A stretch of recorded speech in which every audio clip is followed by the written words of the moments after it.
அழியும் என் கைகளை கொண்டு அழியாவும் ராஜ்யம் கட்ட பைத்தியமான என்னை தெரிந்தெடுத்தீர்.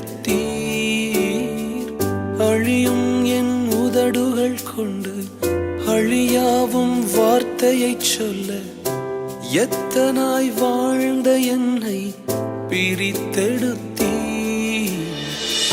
ஆராதிப்பே அதை எண்ணியே வாழ்நாளெல்லாம் உமை மட்டுமே ஆராதிப்பே அதை